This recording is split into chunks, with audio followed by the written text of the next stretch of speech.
Teacher അമ്മയുടെ ഇന്നത്തെ എപ്പിസോഡിലേക്ക് എല്ലാവർക്കും സ്വാഗതം. വീഡിയോ ആദ്യമായി കാണുകയാണെങ്കിൽ സപ്പോർട്ട് ചെയ്ത് സബ്സ്ക്രൈബ് ചെയ്ത് ലൈക്ക് ചെയ്യാൻ മറക്കല്ലേ.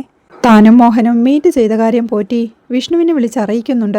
എന്നിട്ട് താൻ ലോറി ഡ്രൈവറെ തരപ്പെടുത്തി കൊടുത്തോന്ന് വിഷ്ണു ചോദിക്കുമ്പോൾ ഇല്ല സാറേ, ആളെയും കൂട്ടി പെട്ടെന്ന് എത്താൻ പറഞ്ഞു എന്ന് പോറ്റിയും. താൻ മോഹന്റെ കൂടെ തന്നെ നിൽക്ക്, എന്ത് വിവരം കിട്ടിയാലും അപ്ഡേറ്റ് ചെയ്യാം. താൻ ഞങ്ങളെ അപ്ഡേറ്റ് ചെയ്യുന്നത് ഒരു കാരണവശാലും അയാൾ അറിയരുതെന്ന് വിഷ്ണു പറയുമ്പോൾ ഇല്ല സാറേ, ഞാൻ ശ്രദ്ധിച്ചോളാം സാറേ എന്ന് പറഞ്ഞ് പോറ്റിയും കോൾ വെക്കുകയാ. പിന്നീട് കാട്ടിലെ തന്റെ താവളത്തിലിരിക്കുന്ന മോഹന്റെ അടുത്തേക്ക് പോറ്റി ലോറി ഡ്രൈവറെയും കൂട്ടിക്കൊണ്ട് പോവുകയാ. ഇടയ്ക്ക് പോറ്റിയും അയാളോടായി വീരഭദ്ര ആ മടക്കിക്കുത്തൊക്കെ ഒന്ന് അഴിച്ചിട്ട് വീഡിയോ ഒക്കെ കളഞ്ഞ് വൃത്തിയായിട്ട് വായെന്ന് പോറ്റി പറയുമ്പോൾ ലോറി ഓട്ടിക്കാനല്ലേ എന്നെ വിളിച്ചോണ്ട് വന്നത്, അല്ലാതെ പെണ്ണ് കാണാനൊന്നും അല്ലല്ലോ എന്ന് വീരഭദ്രനും ചോദിക്കുക.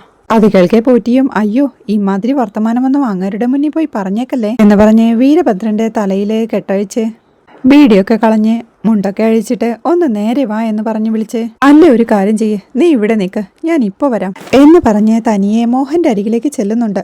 മോഹന ആളെ കിട്ടി, അവിടെ നിപ്പുണ്ടെന്ന് പറഞ്ഞ് പോറ്റി ചൂണ്ടിക്കാണിച്ചു കൊടുക്കുമ്പോ ഞാൻ അവനെ കാണാൻ ഇനി അങ്ങോട്ട് എഴുന്നള്ളണോന്ന് മോഹനും ചോദിച്ചിട്ട് വിളിക്കാമെന്ന് കരുതിയെന്ന് പോറ്റി പറയുമ്പോ വിളിച്ചോണ്ട് വാടോ എന്ന് ദേഷ്യത്തോടെ മോഹനും പറയുന്നുണ്ട്. പോറ്റിയോട് വീരഭദ്രന്റെ അരികിലേക്ക് എത്തുമ്പോഴേക്കും വീരഭദ്രൻ വീണ്ടും ഒരു സിഗരറ്റിനെ തീ കൊളുത്താനായി തുടങ്ങുകയായിരുന്നു. വീരഭദ്ര വേണ്ട വേണ്ട ഇപ്പൊ വലിക്കല്ലേ, വാ എന്ന് പറഞ്ഞ് അവനെയും വിളിച്ചോണ്ട് പോകുന്നുണ്ട്. ഇതാ ആളെന്ന് പോറ്റി വീരഭദ്രനെ കാണിച്ചു കൊടുക്കുമ്പോ മോഹനും അവനെ ആകെയൊന്ന് നോക്കിക്കൊണ്ട് കൊള്ളാം, എന്താ നിന്റെ പേരെന്ന് ചോദിക്കുക. വീരഭദ്രൻ എന്നവൻ പറയുമ്പോ പേരും കൊള്ളാം, വെറുതെ ലോറി ഓടിക്കാനല്ലെന്ന് പറഞ്ഞല്ലോ എന്ന് ചോദിക്കുമ്പോ കടുപ്പമുള്ള പണിയാണെന്ന് പറഞ്ഞു. എനിക്ക് കടുപ്പത്തിനനുസരിച്ചുള്ള കാശ് കിട്ടണം, അത്രയുള്ളെന്ന് വീരഭദ്രൻ പറയുമ്പോ അത് ഞാൻ തരുമെന്ന് മോഹനും. അങ്ങനെ അവർ രണ്ടുപേരും കൂടി സരസ്വതിയെ ഇല്ലാതാക്കാനുള്ള പ്ലാൻ എല്ലാം ഡിസ്കസ് ചെയ്യുമ്പോഴേക്കും പോറ്റിയും അതെല്ലാം കേട്ടുകൊണ്ട് ഒന്നും മിണ്ടാതെ അവിടെ തന്നെ നിൽപ്പാ. അവിടെ മാധവത്തിൽ മഹേഷും റജിയും കൂടി മുറ്റത്തെല്ലാം ബൾബെല്ലാം തൂക്കി അലങ്കരിച്ചോണ്ടിരിക്കുക. പിന്നമ്പുറത്ത് കപ്പ മുറിച്ചോണ്ടിരിക്കുകയാണ് രാധയും ലില്ലി മാമിയും. രാധ മഹേഷിനോടായി വിളിച്ചു പറയുന്നുണ്ട്, മഹേഷേ ഞങ്ങൾ കപ്പ മുറിച്ച് കഴിയാറായി, നീ അടുപ്പ് റെഡിയാക്കുന്നു. അപ്പോഴേക്കും മഹേഷും റജിയും വിളിച്ചോണ്ട് അടുപ്പ് കൂട്ടാനായി പോവുകയാണ്. അവൻ അങ്ങോട്ടെത്തുമ്പോഴേക്കും എടാ അടുപ്പ് റെഡിയായെന്ന് രാധ ചോദിക്കുന്നുണ്ട്.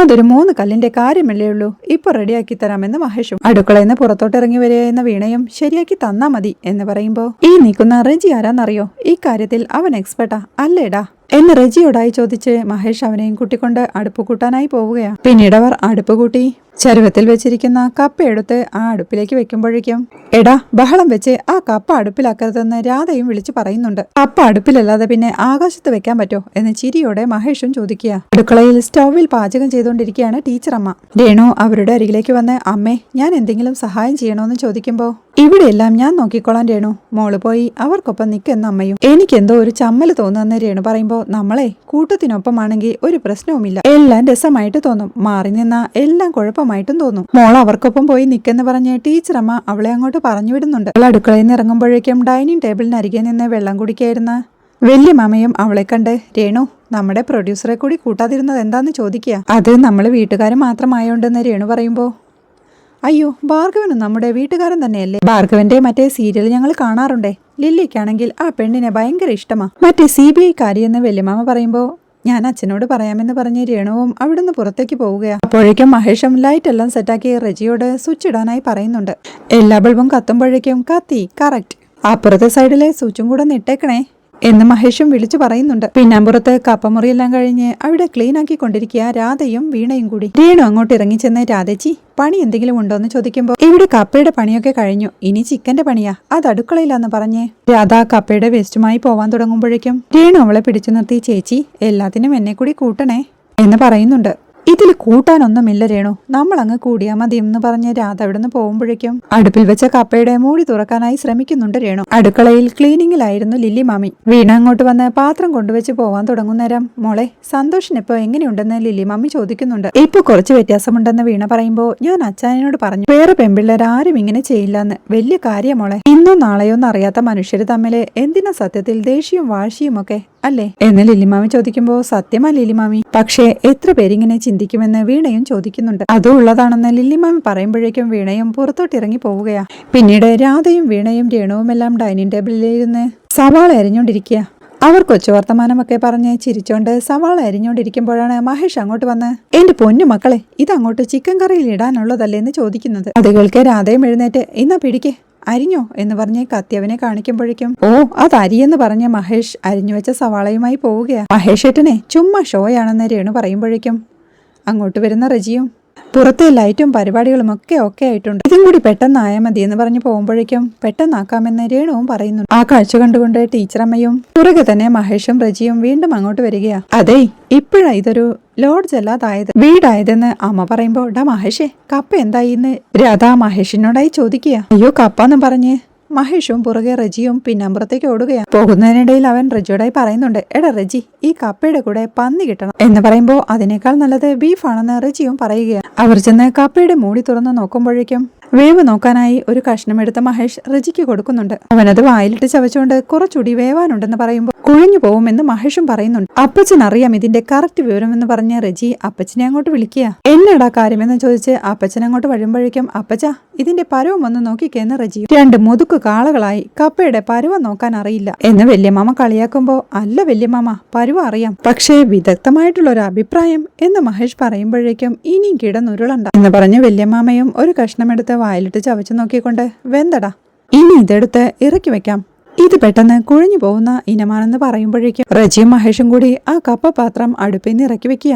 അവിടെ ലിവിംഗ് റൂമിൽ അപ്പോഴേക്കും കല്ലുവും കാവ്യയും ഋതുവും കൂടി പാട്ടെല്ലാം വെച്ച് ഡാൻസിന്റെ റിഹേഴ്സൽ എല്ലാം തുടങ്ങിയിരുന്നു. ഒട്ടെത്തുന്ന വീണയും കുറച്ചു സമയം അത് ആസ്വദിച്ചിരുന്നുണ്ട്. അതേ ഇന്ന് രാത്രി എല്ലാരും അടിച്ചു പൊളിക്കുമെന്ന് ചോദിക്കുന്നുണ്ട്. ഞങ്ങൾ പൊളിച്ചടുക്കുമെന്ന് കല്ല് പറയുമ്പോൾ ഞങ്ങളുടെ ഡാൻസ് എങ്ങനെയുണ്ട് സൂപ്പറാണോന്ന് കാവ്യയും ചോദിക്കുക. സൂപ്പറാണോന്നൊക്കെ ഞങ്ങൾ മുഴുവൻ കണ്ടിട്ട് പറയാമെന്ന് വീണ പറയുമ്പോ എന്റെ വേറൊരു ഐറ്റം കൂടി ഉണ്ടെന്ന് ഋതുവും. അതെന്താന്ന് വീണ ചോദിക്കേ അത് സർപ്രൈസാന്ന് ഋതുവും. നെഞ്ചത്ത് കൈവച്ച് ഓ എല്ലാം കൂടി താങ്ങുവന്നാ എന്ന് വീണ പറയുമ്പോ താങ്ങിയേ പറ്റൂ എന്ന് കാവ്യം. അവർ വീണ്ടും ഡാൻസ് പ്രാക്ടീസ് തുടങ്ങുമ്പോ കല്ലു വീണയെ പിടിച്ച് വലിക്കുന്നുണ്ടെങ്കിലും അയ്യോ വേണ്ട നിങ്ങൾ കളിച്ചോന്നും പറഞ്ഞ വീണ അവിടെ ഇരുന്നത് ആസ്വദിച്ചോണ്ടിരിക്കുക. അവിടെ കപ്പയുടെ വെള്ളം മുറ്റി കളഞ്ഞോണ്ടിരിക്കുക മഹേഷ്. കഴിഞ്ഞില്ല മഹേഷ് ഏട്ടാന്ന് റജി ചോദിക്കുമ്പോ ഇത് കുറച്ച് സമയം എടുക്കടാ. എടാ റജി പണ്ട് എന്തെങ്കിലും ഫംഗ്ഷൻ ഉണ്ടെങ്കിൽ ഞാനും CA അളിയനും കൂടി ഇരുട്ട് വാക്കിലങ്ങ് സെറ്റ് ചെയ്യും. ഇടയ്ക്ക് പോയൊരു നിൽപ്പനടിക്കുന്നതിന്റെ സുഖമുണ്ടല്ലോ അതൊന്ന് വേറെയാണെന്ന് മഹേഷ് പറയുമ്പോ സെറ്റ് ആക്കണോ എന്ന് റജിയും ചോദിക്കുന്നുണ്ട്. അതിന് നീ കഴിക്കൂടാന്ന് മഹേഷ് ചോദിക്കുമ്പോ അടിക്കൂല കമ്പനി തരാമെന്ന് റജി. എടാ റജി ഈ അടിക്കാത്തവന്മാരുടെ കമ്പനി അതെനിക്കറിയാം, ഈ സോഡയും കുടിച്ച് മിച്ചറിലെ കപ്പലണ്ടി പെറുക്കി തിന്നാനല്ലേ, അത് വേണ്ടെന്ന് മഹേഷ് പറയുമ്പോ അല്ല വിഷ്ണുവേട്ടൻ വരില്ലേ അപ്പോ എന്ന് റജി ചോദിക്കുന്നുണ്ട്. ഞങ്ങളെ തന്തപ്പിടിയെ പൊക്കാൻ നടക്കുമല്ലേ അതിന്റെ സെർച്ചിങ്ങും കാര്യങ്ങളും ഒക്കെ ആയിട്ട് നടക്കുന്നു എന്ന് മഹേഷ് പറയുമ്പോഴേക്കും പോറ്റിയുടെ കയ്യിൽ നിന്ന് കിട്ടിയ വിവരമനുസരിച്ച് മോഹനെ പിടിക്കാനുള്ള യാത്രയിലായിരുന്നു വിഷ്ണുവും. റീജോയിനിങ്ങിന് മുന്നേ അറസ്റ്റ് ചെയ്യുമെന്നുള്ള വാശിയില്ല എന്ന് മഹേഷ് പറയുമ്പോ അതിന് നടക്കുമോ എന്ന് റജിയും ചോദിക്കുന്നുണ്ട്. എടാ ഇനിയും ഇഷ്ടം പോലെ സമയമില്ലേ ഒക്കെ നടക്കുമെന്ന് മഹേഷും. അപ്പോഴേക്കും വിഷ്ണുവും കൂട്ടരും അടഞ്ഞു കിടക്കുന്ന ഒരു ചെറിയ വീടിന് മുന്നിലെത്തി അവിടെ സെർച്ച് ചെയ്തോണ്ടിരിക്കുക. ഇടയ്ക്ക് പത്മനാഭനെ വിളിച്ച് നിർദ്ദേശങ്ങൾ കൈമാറുന്നുമുണ്ട്. അവിടെ മാധവത്തിൽ ഡൈനിങ് ടേബിളിൽ വലിയ വാഴയില വെട്ടിവെച്ച് അതിൽ കപ്പ വിളമ്പിക്കൊണ്ടിരിക്കുക മഹേഷ്. എല്ലാവരും ഓടിവാ അലുവ പോലത്തെ കപ്പ റെഡി മഹേഷ് വിളിച്ചു പറയുമ്പോഴേക്കും ചിക്കൻ റെഡി എന്ന് പറഞ്ഞ് രാധയും പുറകെ റജിയും സാധനങ്ങളുമായി അടുക്കളയിൽ നിന്ന് വരുന്നുണ്ട്. എല്ലാവരും അങ്ങോട്ട് എത്തുമ്പോഴേക്കും അപ്പച്ചനെ വിളിക്കുന്ന ലില്ലിമാമി റജിയോടായി പറയുന്നുണ്ട്. അപ്പച്ചനെ വിളിക്കുമ്പോഴേക്കും അമ്മയെ വിളിക്കുന്ന ഡൈനിങ് ടേബിളിലേക്ക് ഇരുന്നുകൊണ്ട് രാധയും പറയുന്നുണ്ട്. രാധജി കറി വിളമ്പിക്കൊന്ന് മഹേഷ് പറയുമ്പോഴേക്കും രാധയും എഴുന്നേറ്റ് കപ്പയിലേക്ക് ചിക്കൻ കറി വിളമ്പിക്കൊണ്ടിരിക്കുക. അതിനിടയ്ക്ക് മഹേഷും തവിയും മൈക്കായി പിടിച്ച് അനൗൺസ് ചെയ്യുന്നുണ്ട്. വല്യമാമയും റജിയും കൂടി മുത്താർമലയിൽ നിന്ന് വല വീശി പിടിച്ചുകൊണ്ടുവന്ന കാട്ടുകോഴി ഇറച്ചി എല്ലാരും കഴിപ്പിൻ ആസ്വദിപ്പിൻ നമ്മുടെ കാട്ടുകോഴി എന്നവൻ വിളിച്ചു പറയുമ്പോഴേക്കും അത് ഒളിഞ്ഞു നിന്ന് ശ്രദ്ധിച്ചോണ്ട് നിൽക്കുക ടീച്ചറമ്മയും ശിവരാമൻ ചേട്ടനും. അവർ സന്തോഷത്തോടെ എല്ലാവരും കൂടി ഒറ്റയിലിൽ നിന്നും കപ്പയും ചിക്കനും കഴിക്കുന്നത് നോക്കി നിൽക്കേ. ആഹാ ഞാൻ ഉണ്ടാക്കിയ കപ്പയാണ്, ആരെങ്കിലും ഒന്ന് കേക്കോ ഇത് ഞാൻ ഉണ്ടാക്കിയ കപ്പയാണെന്ന് മഹേഷ് വിളിച്ചു പറയുമ്പോ സൂപ്പർ എന്ന് രേണുവും. സരസ്വതിയും സന്തോഷത്തോടെ ഏട്ടാ ഈ കാഴ്ച കാണാൻ തന്നെ എന്തൊരു രസമല്ലേ, ഞാൻ അവരോട് പറയായിരുന്നേ ഇപ്പോഴാ ഇതൊരു ലോഡ്ജ് അല്ലാതായതെന്ന്. അതുകൾക്ക് സന്തോഷത്തോടെയും ചിരിയോടെയും ഇപ്പോഴാ കൊച്ചി ഇതൊരു വീടായതെന്ന് വല്യമാമയും പറയുകയാണ്. കഴിക്കുന്നതിനിടയിൽ മഹേഷ് വല്യമാമയെ കാണുന്നുണ്ട്. വല്യമാമ അവിടെ നിൽക്കല്ലേ വായെന്ന് പറഞ്ഞു വിളിക്കുമ്പോഴേക്കും അവരും ഡൈനിങ് ടേബിളിലേക്ക് എത്തുന്നുണ്ട്. കല്ലുവും ഋതുവും തങ്ങളുടെ സീറ്റ് ഒഴിഞ്ഞു കൊടുത്ത് വല്യമ്മയെയും അമ്മമ്മയെയും ഇരുത്തുമ്പോഴേക്കും കഴിക്കടാന്ന് അമ്മമ്മയും ഋതുവിനോടായി പറയുകയാ. എല്ലാവരും സന്തോഷത്തോടു കൂടി കഴിക്കുമ്പോഴേക്കും വല്യമാമ എരിവ് കപ്പ ഞാനുണ്ടാക്കിയോണ്ട് പറയല്ല സൂപ്പറാ എന്ന് പറഞ്ഞ് എരിവ് വലിച്ചോണ്ട് വീണ്ടും കപ്പ എടുത്ത് കഴിച്ചുകൊണ്ടിരിക്കുക. അങ്ങനെ രാത്രിയാവുമ്പോ ലൈറ്റ് എല്ലാം വെച്ച് അലങ്കരിച്ച മുറ്റത്ത് തീയെല്ലാം കൂട്ടിവെച്ച് അതിനു മുമ്പിൽ നിന്ന് ഡാൻസ് കളിച്ചോണ്ടിരിക്കുക കല്ലുവും കാവ്യവും ഋതുവും കൂടി. എല്ലാവരും സന്തോഷത്തോടെ ഇരുന്ന് ആഹ്ലാദത്തോടെ കൈയടിച്ച് ആ കാഴ്ച ആസ്വദിച്ചുകൊണ്ടിരിക്കുക. അവരുടെ ഡാൻസ് കഴിയുമ്പോഴേക്കും ഇനി നിങ്ങൾ പൊക്കോന്ന് കല്ലുവിനോടും ഋതുവിനോടുമായി കാവ്യ പറയുന്നുണ്ട്. അവരവിടുന്ന് പോകുമ്പോഴേക്കും ഇനി എന്റെ ഒരു അടിപൊളി ഡാൻസ് ഞാൻ ആനുവൽ ഡേക്ക് സ്കൂളിൽ കളിച്ചത് എന്ന് പറയുമ്പോഴേക്കും എല്ലാവരും സന്തോഷത്തോടെ കൈയടിച്ച് പ്രോത്സാഹിപ്പിക്കുക. ഇത് കാണാൻ പറ്റാത്തവർക്ക് വേണ്ടിയാണേ എന്ന് കാവ്യ പറയും. നിന്ന് കഥാപ്രസംഗം പറയാതെ കളിക്കടിയെന്ന് വീണയും. കാവ്യ ഓക്കെ എന്ന് പറയുമ്പോഴേക്കും സന്തോഷത്തോടെ നോക്കിയിരിക്കുന്ന ടീച്ചറമ്മയെ കാണിക്കുന്നിടത്താണ് ഇന്നത്തെ എപ്പിസോഡ് അവസാനിക്കുന്നത്. റീജോയിനിങ്ങിനായി സ്കൂളിലേക്ക് ഇറങ്ങുന്ന ടീച്ചർ അമ്മയുടെ വിശേഷങ്ങളാണ് നാളത്തെ എപ്പിസോഡിൽ. വീഡിയോ ഇഷ്ടമായാൽ സപ്പോർട്ട് ചെയ്ത് സബ്സ്ക്രൈബ് ചെയ്ത് ലൈക്ക് ചെയ്യാൻ മറക്കല്ലേ.